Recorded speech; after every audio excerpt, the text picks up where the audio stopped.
Thanks for being here today, guys.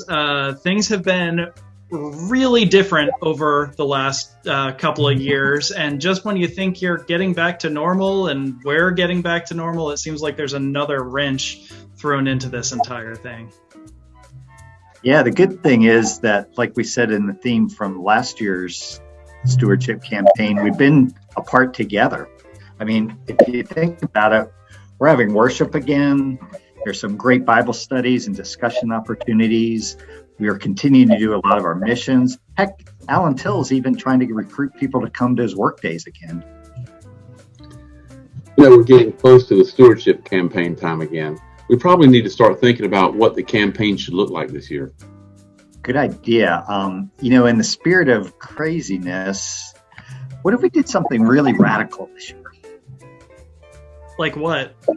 What if for every $100 pledged, people got to throw a beanbag at the drenching booth while Kelly, Lynn, or Jeff were sitting under it?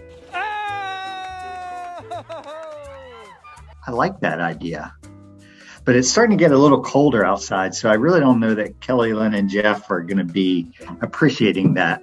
What if we tie the campaign to something like the state fair?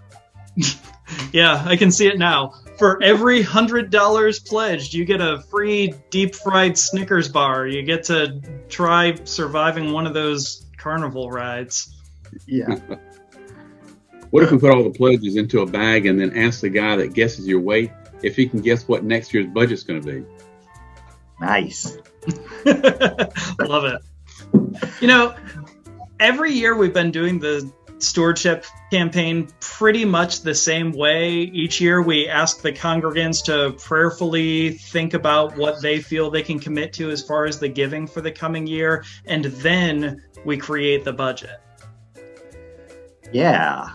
What if we turn that upside down and we created a budget based on what we think each of the committees will need to accomplish what they want to get done next year, and then we ask the congregation if we can make that happen? Of course, we have other funds that come in each year, so it's not all on the congregation.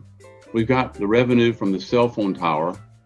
We have unpledged giving. We have visitors that make donations, and all that tends to be about a certain percentage of our yearly budget. Yeah, you're right about that. But the pledge giving does make up the majority of the funds. Those pledges enable us to have the great campus, of course, our great staff and ministers.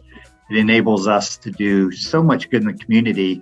And with our apportionments, it even enables us to have a positive impact around the world.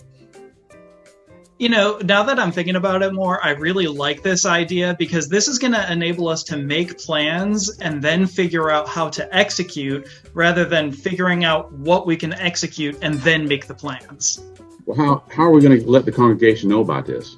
We need something that will really make this stick. Yeah, we need something that'll really resonate with people. Maybe something like a theme song. Yeah, we need an earworm, something that will get people to really think about what they would like to contribute and make our collective great plans come to fruition. Speaking of earworms, music tends to be one of the things that sticks in my head. Remember that time when Bob did his youth group report at church council to the tune of Rapper's Delight? I actually do remember that as a pretty low point in church council history and Benson Memorial history, but you do make a good point.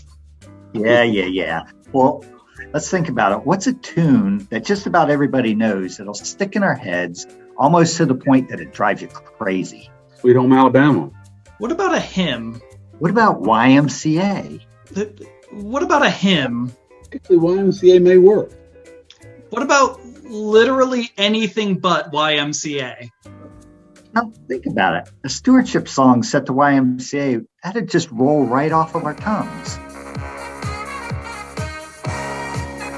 Wait a minute. We can't use YMCA without being slapped with a copyright claim or a lawsuit. Guys, we're trying to raise money here, not lose it.